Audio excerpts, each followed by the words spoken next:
Magandang umaga po sa inyong lahat at patuloy na nagpapasalamat tayo sa kabutihan at kadakilaan ng Panginoon. At salamat din po sa bawat isa na patuloy na sumusubaybay sa ang salita ng buhay. Babasahin po natin ang banal na kasulatan, 2 Kings chapter 19, 30, 31, and 34.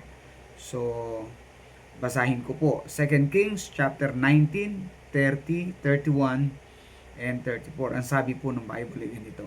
And the remnant that is escaped of the house of Judah shall yet again take root downward and bear fruit upward. For out of Jerusalem shall go forth a remnant, and they that escape out of Mount Zion, the seal of the Lord of hosts, shall do this.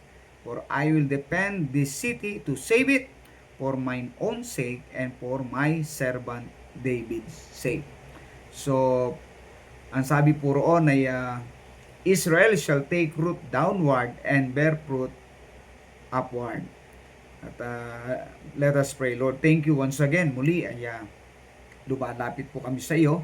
Patuloy na ang pagbubulay-bulay ng iyong salita ay patuloy na magkaroon ng kaalaman, Panginoon, at inspirasyon, motivation sa amin to serve you more. Thank you. Mangusap po kayo sa aming kalagitnaan. In Jesus' name, Amen. Now, dito po ay makita natin na gumamit ang Diyos ng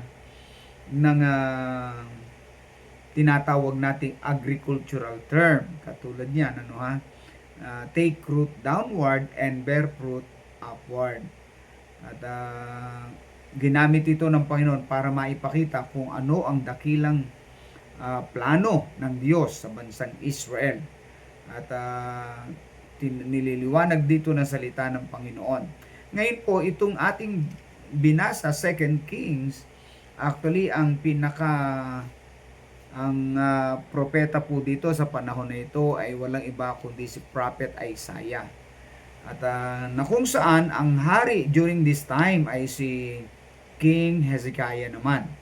At during this time, mga kapatid, ay ang Israel o ang Jerusalem ay nakukubkob, napapalibutan sila ng Assyrian army sa pamagitan ng hari nila na si Sennacherib. At si Sennacherib ay siya ay naandoon sa Jerusalem, kinubkob niya po ito at kaya takot na takot ang mga tao sa Jerusalem. Even the king. At na kung saan nga po si King Hezekiah sa kanya pong pagiging hari ay actually wala siyang magawa kundi manalangin at dumulog sa Diyos. At na kung saan ang sabi nga po ng 2 Kings chapter 19 reading verse 15, Hezekiah prayed before the Lord and said, Lord God of Israel, which dwellest between the cherubims, thou art the God, even thou alone of all the kingdoms of the earth, thou hast made heaven and earth. At so ito po ay patungkol po mga kapatid sa pressure doon sa panganib at na meron po na kinakaharap ang mga Hudyo sa panahon nito under the leadership of King Hezekiah. Pero tingnan po natin mga kapatid, yung sinabi ng Panginoon that Israel shall take root downward and bear fruit upward. Na kung saan ay tinutukoy mga kapatid ang dakilang plano ng Diyos. Ano po? Ngayon, tingnan po natin dito mga kapatid yung sinabi ng ano po 'yon? Una, makita natin that God, the remnant has God's goodness. The remnant has God's goodness. At alam niyo po, at makita natin na ang banal na kasulatan ay nagturo sa atin. Sa panahon pa lamang nito ng Israel ay nandoon at nandoon sila sa Jerusalem. Mula noon mga kapatid, maging sa panahon ng sila po ay nandoon sa Egypt, sa panahon ng United Kingdom at maging ng chaotic kingdom hanggang sa panahon na nagkaroon ng Babylonian Empire, Medo-Persian Empire, Grecian Empire, Roman Empire. Lahat ng iyan mga kapatid ay naranasan mga kapatid ng Israel. Kumbaga, ang dami nilang giyera lagi. And there was a time, mga kapatid, noong naglalaban ang Antiochus Epiphanes, mga kapatid, ng Syria at maging ng Egypt na si Ptolemy at na kung saan naglaban yung dalawang yon. Alam nyo saan sila naglaban? Sa Israel. Doon sila. Kaya, kumbaga, ang Israel ay na parang isang ano yung anvil or ika nga ay patunga na kumbaga anvil ang ibig sabihin ito yung kung saan ipinapatong ang isang bagay pagkatapos sa pinupukpok na kung saan makita po natin na maraming mga karanasan at giyera na dinaanan ang mga Hudyo, but still makita natin. And even after, of course, alam naman natin, maraming mga pangyayari katulad ng mga programs ng Russia at ng tinatawag nating Spanish Inquisition, mga kapatid, at gayon din naman at itong huli, alam natin nagkaroon ng World War II or World War II, at gayon din naman nagkaroon pa rin, mga kapatid, ng wars, mga kapatid, at right after na ma-establish ang Israel noong 1948, mga kapatid, nagkaroon ng republika, ng naging state, naandun na kaagad ang war at Arab-Israeli war at na kung saan maraming Arab states ang mga kalaban nila. Nagkaroon din ng Suez Crisis, at ang kalaban nila, mga kapatid, ay mga Egyptians. Nagkaroon ng Six-Day War noong 1967 at na kung saan ay mas marami pa silang na-capture na territories. Nagkaroon ng Yom Kippur War noong 1973 at na kung saan ay meron silang inatake sila ng mga Arab countries. Lebanon Wars, conflicts with Hezbollah, and Gaza Wars at nito conflicts with Hamas. At gayon din naman, mga kapatid, at alam natin nitong October 7 last 2022, nakita natin yung ganoong dinanas kaagad nila. At 2023 So sa madaling sabi, sa lahat ng ito ay ganoon ang kanilang dinanas ng Israel, but still, mga kapatid, ang goodness ng Panginoon ay nasa kanila. Hindi sila maubos-ubos, hindi sila matalo-talo. At bakit po? Because God is good sa kanila. Mabuti ang Panginoon sa kanila. Kaya as a result, alam naman po natin, at in Romans 11:5, sinabi ng Bible, even so then at this present time also, there is a remnant according to the election of grace. At merong remnant. At yan ang makita natin, that the remnant has God's goodness. Yan po makita natin. Pangalawa, the riches of God's grace to Israel. Anong sabi ng Panginoon? They are to take root downward and bear fruit upward. Ibig sabihin, the riches of God's grace to this chosen people. At Israel is very small but powerful and rich country. At na ang Panginoon ay may plano po sa kanila. At ano sabi? Take root downward and bear fruit upward. At ibig sabihin, pinagyaman sila ng Panginoon. Nasa 2 Kings pa lang to, sinabi na po ng Bible na pagyayamanin sila. Totoo naman po, mga kapatid, at ito'y makita natin, napakaliit na bansa pero napakayaman at napaka-powerful na bansa. At sila yung kumbaga, remnant dahil 14 million lamang sila, 14 to 15 million. At isa sa pinakamatandang bansa, bukod sa Egypt, matandang bansa na rin po sila.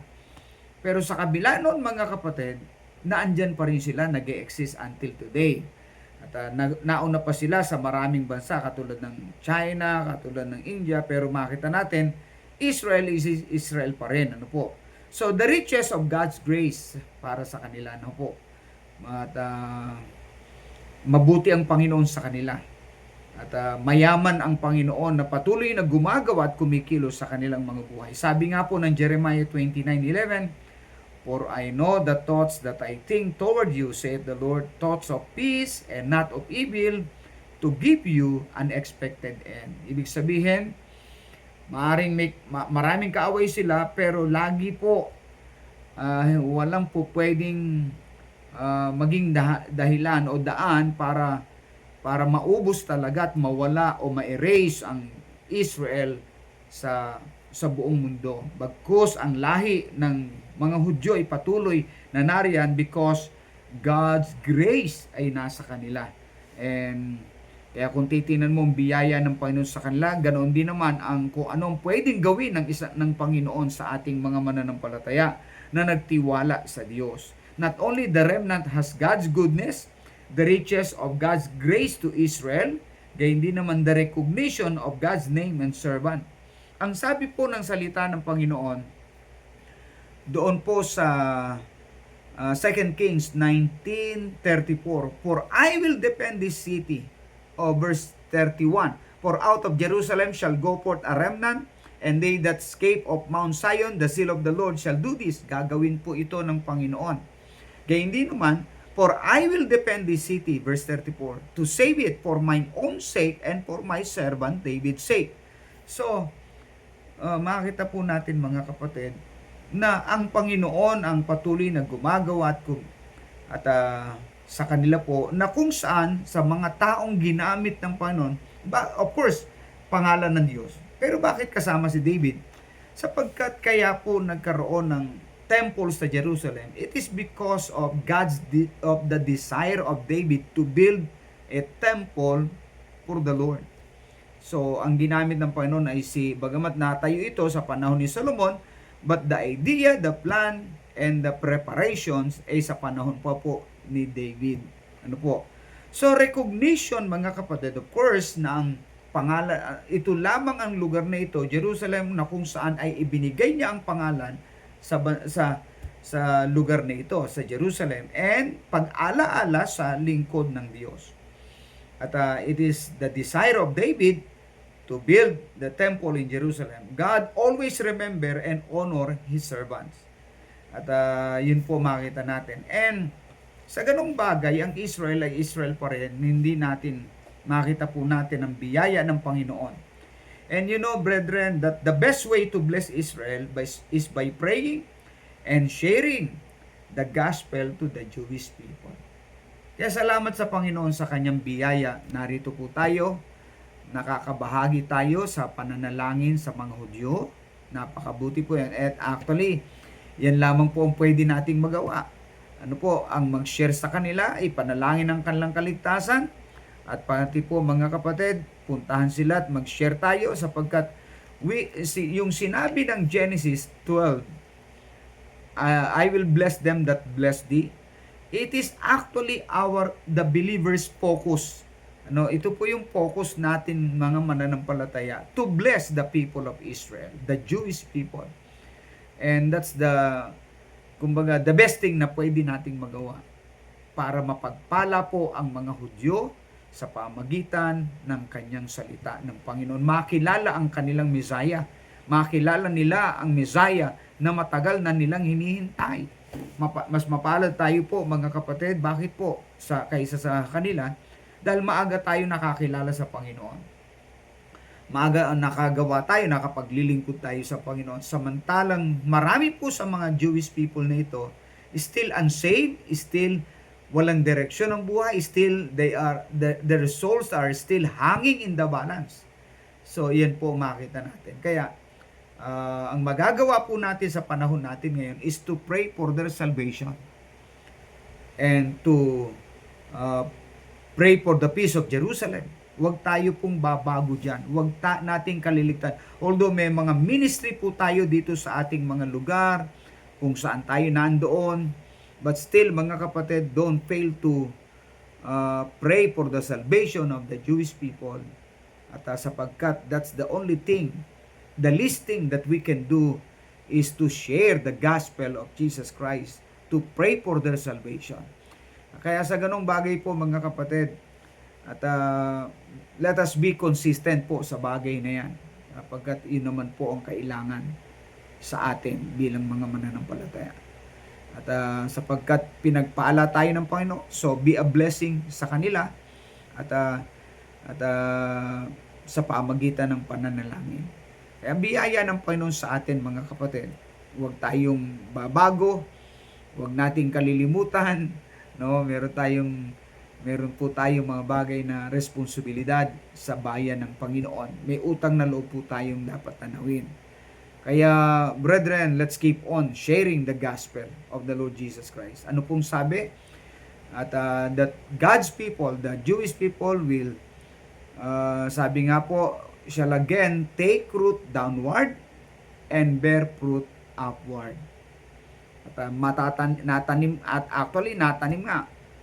na sila, kumbaga naibalik na sila, nagkaroon na ng isang bansa, naging isang bansa na, nagkaroon na ng naging estado na sila, pinagpala na sila, at ngayon makita natin ang biyaya ng Panginoon sa buhay po nila. Kaya ang Diyos po'y talagang totoo sa kanyang mga pangako. Hindi nagbabago ang pangako ng Diyos. Kaya mag-e-exist pa rin po ang Israel, ang mga Hudyo, dahil merong Panginoon na nagpo-protect sa kanila na kung paano sila ipinoproteksyonan ng Panginoon, ganon din naman po tayo. Ang pagpapala ng Panginoon ay sumaating lahat ng mga mananampalataya.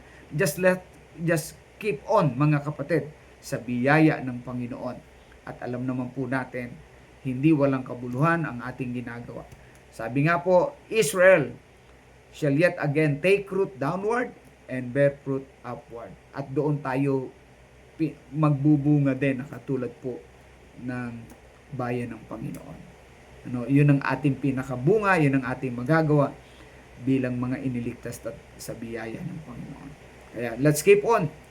Huwag tayong susuko, huwag tayong babago, at manatili tayo magtapat lang po tayo sa ating paglilingkod sa Diyos. At by blessing Israel.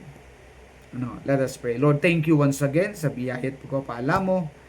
Salamat po sa iyong kabutihan, at ngayon po patuloy mo kaming nire-remind kung paano ng Israel ay pinangakuan mo noon that Israel again shall take root downward and bear fruit upward. At hindi walang kabuluhan, Panginoon. Kaya salamat po, at alam namin ito'y na-fulfill, Panginoon. Yung biyaya mo, Panginoon, yung kabutihan mo sa kanila na andon, yung biyaya mo sa kanila na andon, at gayon din naman, yung pangako mo po, Panginoon, ay naandon din naman, Panginoon. Yung generosity mo, Panginoon, ay naandyan lagi po. Kaya po, Panginoon, dalangin ko po, pagpalain mo po ang mga kapatiran, ang mga mananampalataya, ang mga pastors at mga churches, at gumawa po kayo sa kanila. Dalangin po namin patuloy, pagyamanin mo po, at ang gawain ay patuloy namin itinatagubilin sa iyo, Panginoon. Ang mga pastors ay patuloy mong pagyamanin, ang pamilya po ng mga pastors, sila po na may mga karamdaman. Ang mga panalangin po ng iyong mga anak, panalangin po namin yung mga properties, Panginoon, ng DBBC, properties po na mabili na po, Panginoon, ni Pastor Recto, maging sina Pastor Edward, sina Pastor Nelio Datur, Panginoon, ang maraming pastors, Panginoon, at ang mga churches ang nangangailangan ng church lot, Panginoon. Kaya po, Panginoon, dalangin po namin ang biyaya at pagpapala mo sa bawat isa. Thank you po, Panginoon, sa iyo po namin itinatagubilin ang aming mga sarili. Thank you po sa mga pagpapala. In Jesus' name we pray. Amen and Amen. God bless you po, mga kapatid. Pagpalain po kayo ng Panginoon. Ingatan po kayo ng Panginoon sa buong maghapon. Thank you.